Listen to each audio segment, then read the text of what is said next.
Sunday, February 26, our first full day in Cambodia. We were in the capital, Phnom Penh. We toured the city in a private cyclo, which is basically a three-wheeled bicycle where the passenger sits in front in a chair that looks a lot like a wheelchair, while the driver sits behind and pedals. The componentry of the bicycles did not look to be in very good repair, and I suspect that I would find it very uncomfortable to pedal. The Royal Palace of Cambodia is a complex of buildings which serves as the royal residence of the King of Cambodia. Cambodia is a constitutional monarchy where the current king serves as the head of state and the prime minister as the head of government. However, there is currently no effective opposition to the prime minister, Hun Sen, who has been in power since 1985. His party holds all 125 seats of the National Assembly in 2018 after banning the opposition party. The current king, Norodom Sihanouk, has spent most of his life abroad in France. Cambodia's monarchy is not necessarily hereditary, and the current king has no heir. Located in close proximity to the royal palace is the National Museum. The museum is primarily a display of ancient and middle-aged Cambodian art. Most of it, if not all of it, that we saw is religious. Early in Cambodia, dating back to at least 100 BC, the country was primarily Hindu.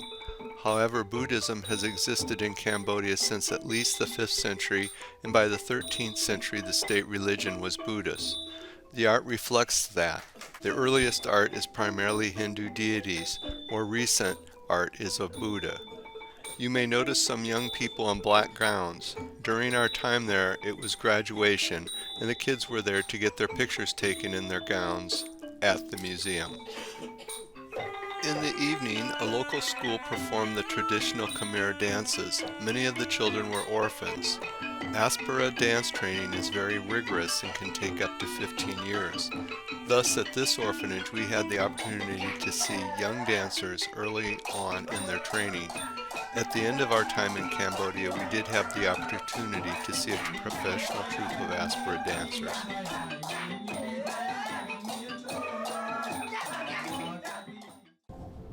On February 27th, we were taken to the Tuol Sing Genocide Museum, which was a Security Prison 21 or S-21 used by the Khmer Rouge. This was in Phnom Penh. This was one of between 150 and 196 torture and execution centers that were established. The Khmer Rouge, French for Red Khmer, Khmer is the name of it for ethnic Cambodians, ruled Cambodia from 1975 until 1979. They came into power in 1975, having overthrown the Lon Nol government, which was an elected government supported by the Americans. In 1979, Vietnam overthrew the Khmer Rouge government. The leader of the Khmer Rouge was Salah Sar, otherwise known as Pol Pot. He had a vision of an idealized communal agrarian society. It was the policy of his government to eliminate anyone that they perceived would get in the way of this. Thus, interrogation centers were set up in order to collect people that were at risk to his plan. These include members of the former government, including army officers, soldiers, educated people such as doctors, lawyers, teachers, students, factory workers, monks, engineers, ethnic minorities such as the Cham, which are Islamic Cambodians, Chinese, Vietnamese, or any other foreign nationals. In the end, this even included members of his own party, which paranoia caused them to be suspicious of. It was estimated that up to 20,000 people were imprisoned at Tuol Sing. When people were brought to the prison, they were interrogated and a detailed history was taken. If the individual prisoner did not admit to any crimes against the government, they were repeatedly tortured until they admitted such things as working with the CIA, the KGB, or the Vietnamese. Once the confession was obtained, they were taken to be executed. Initially, they were executed at S-21, however, this was in town, and when the stench became too great, they were taken out to killing fields for execution. There were a few that survived. The gentleman with whom I am photographed is named Chum May. He was not immediately executed because he could fix things, such as typewriters, the interrogators used, and was able to survive till liberation by the Vietnamese. We did go to the Chun Ek killing field. Prisoners that had confessed and were sentenced to die were brought there to be executed. Mass graves were dug, usually would hold at least 100 bodies. When the prisoners arrived, they would be kept until there were at least 100 people. The prisoners were brought to the open grave, one at a time, usually blindfolded, and were executed either with a blow to the head by devices such as hammers, axes, hoes, machetes, or their throat might be slit, or their head cut off with sharp instruments such as knives or the serrated edge of a palm frond. At the site, there is a Buddhist stupa which contains more than 5,000 human skulls. The skulls are organized as to the manner of death. Some of the graves had several hundred people. They have found almost 8,900 bodies at this site. There are places where bones are working their way to the surface. Even children were killed, as it was the policy to eliminate the whole family. Executioners would be especially brutal, bringing the mother and the child to the execution site, leaving the blindfold off of the mother while the child was taken by the legs and its head smashed against a tree. Only after the mother witnessed this would they execute her. It is estimated that the Khmer Rouge ultimately killed either by execution or starvation 1.7 to 2 million people. This was approximately 25% of the Cambodian population at the time. This part of the trip bothered me the most. It is impossible for me to fathom how people could do this to their fellow people. It is sad and bad enough that this many people were killed. However, it was not just the killing, but the brutality that was used to obtain the confession and complete the death. I can't imagine how the survivors felt. It would seem that there would be a whole generation with post-traumatic stress syndrome. Our guide, who was a young woman in her early 40s and not alive at the time of this regime, did relate that both her grandfather and an aunt were taken and killed. I did ask how the previous generation, which had suffered through these atrocities, coped. She did relate that there are not really psychiatric services, but the people rely on their Buddhist faith. As we depart Phnom Penh towards the Mekong River, there's a clear line of delineation at the confluence of the Tonle Sap River and the Mekong River. On the 12th day, we visited the hilltop religious site of Wat Hanchi. This is a complex that is both Hindu and Buddhist temples dating back to the 7th century. To reach the temple complex, we climbed 300 stairs. At the temple, the Buddhist monks performed a water blessing. These are a means of purification, renewal, and good luck. The monks mark the blessing by tying a red braid around the wrist. We did have a demonstration by a Buddhist monk about how they place their tunic when they are around the temple and then worn differently so that their arms are covered when they are outside of the temple. Children can become a Buddhist monk novice as early as age 8. At age 20, they may request full ordination. Some parents send their children to the monastery for an education. At the age 20, the children can step out of monasticism, and indeed the children that we talked to had plans to get a job and raise a family before returning. Even after ordination, being a Buddhist monk is not a lifelong commitment, and someone may return to the lay life if they choose. In the afternoon, we arrived in Angkor Ban. Loud music was being played over our loudspeakers such that you could hear it everywhere. The music was so loud that you could not even hear the person next to you talking.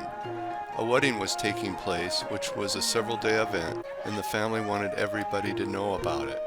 We did have the opportunity to walk through their preparations.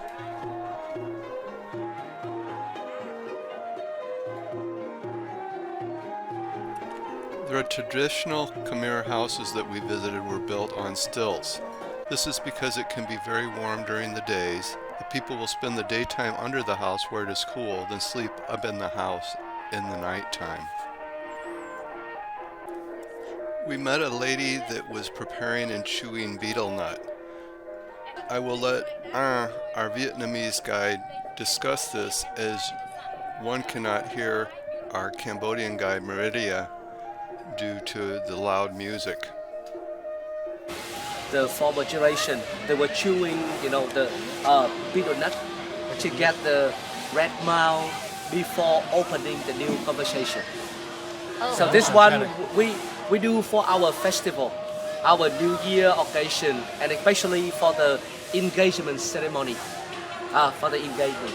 So when the groom family come over to the bride family, they bring the nuts and then they invite each other.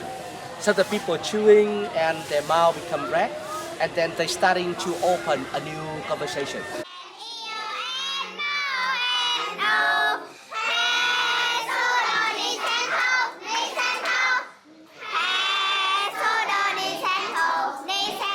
We did have the opportunity to spend some time with children in an after-school English program.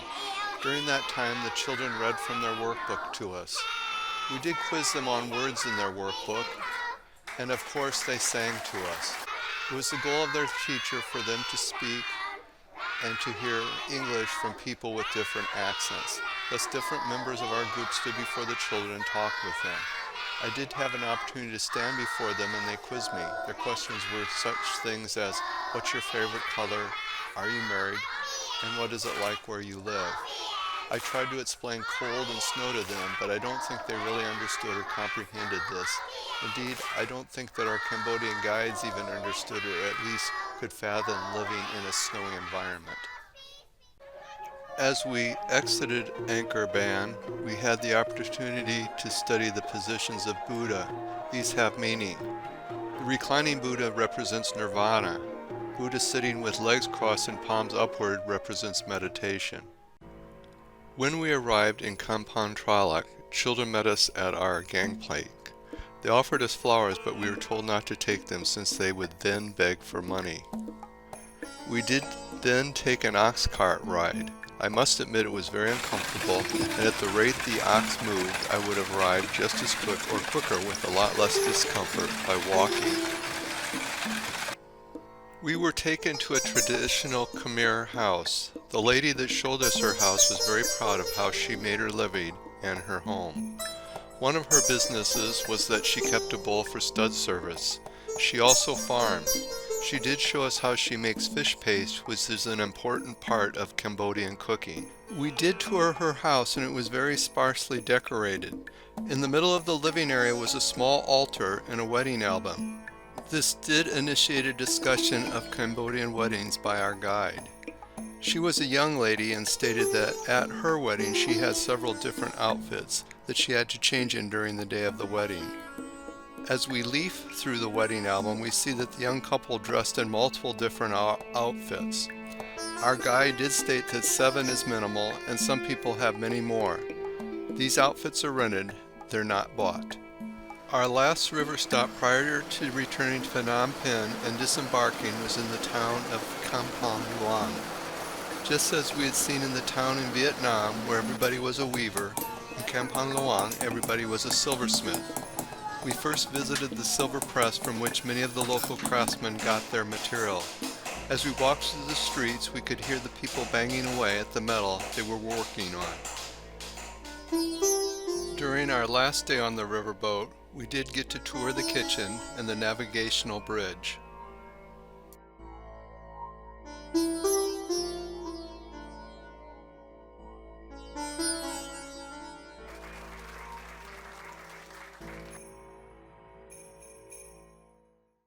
On March 2nd, we took an airplane from Phnom Penh up to Siem Reap, which is only about a 45-minute flight.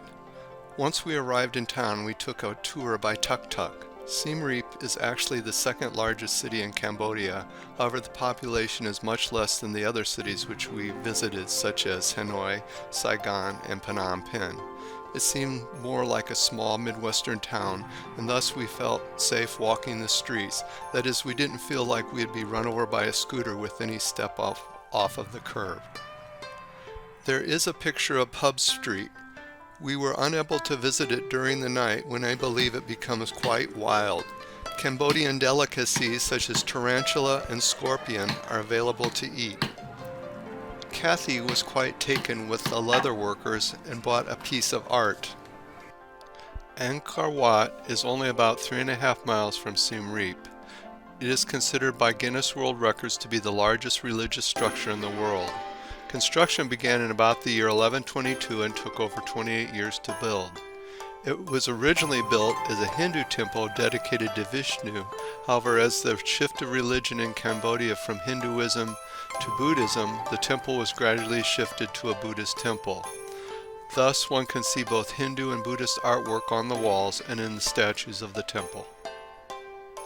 The carvings in the walls and the artwork is exquisite.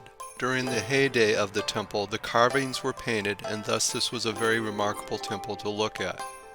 The temple is surrounded by a moat.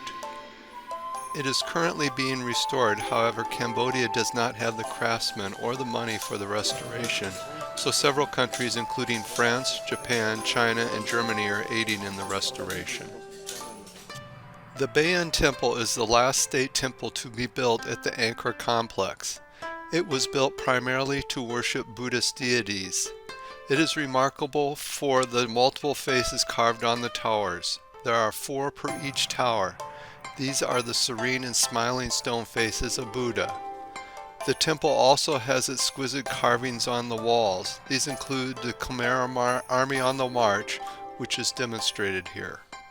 On our last full day in Southeast Asia, we visited the Angkor temples at Ta Prohm. This temple was built around 1200 AD as a Buddhist monastery. It has taken its place in popular culture as the Tomb Raider temple, as it was depicted in the film Lara Croft Tomb Raider. Trees growing in the ruins are probably the most distinctive feature of Ta Prohm. Indeed, tree roots are holding it together and cannot be removed. The larger of the trees, which has grown roots everywhere, is the silk cotton tree, or a thikpa. The smaller tree is either the straggler fig or the golden apple. Around the temple we found rubble piles of stones that were used to build the temple and have not yet been reconstructed to their original configuration. And for the rice that we take to make a noodle, it's like very hard rice for cooking. It means that when we are cooking, it's not good cooking for the rice when we are having, but it's very good to make a noodle. And after that, we take it, go to pound it over there after we boiling. And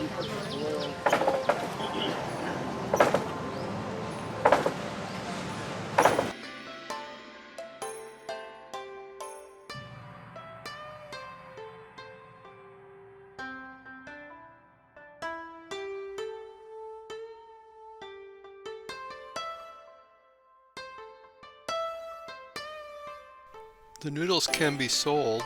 For our demonstration, a broth was prepared and we were served a sample of Cambodian rice soup, which was excellent. Bante Sray is a Hindu temple consecrated in 967 AD to the god Shiva. It is built from hard red sandstone which can be intricately cut and carved very much like wood. It is known for its exquisite carvings. This was the last temple that we visited during our journey to Vietnam and Cambodia.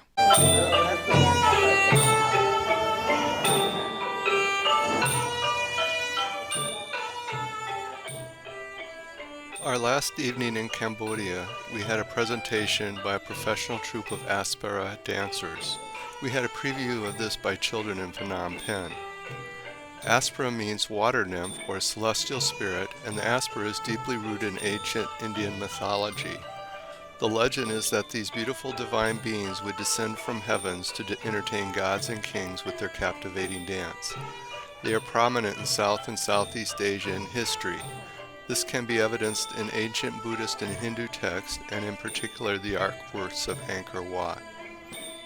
Aspera dance, as it is known today, is fairly recent. During a visit to a local primary school in the 1940s, the Queen of Cambodia was so inspired by the performance that reviving this ancient dance became a personal passion of hers, and indeed she selected her granddaughter to pursue a dance career at the age of 5. After several years of practice, she became the modern era's first Aspera dancer. Training for Aspera dance is very rigorous, taking up to 15 years starting at the age of 10. Performing the dance requires a great deal of strength in the legs to perform the body movements and flexibility of the hands.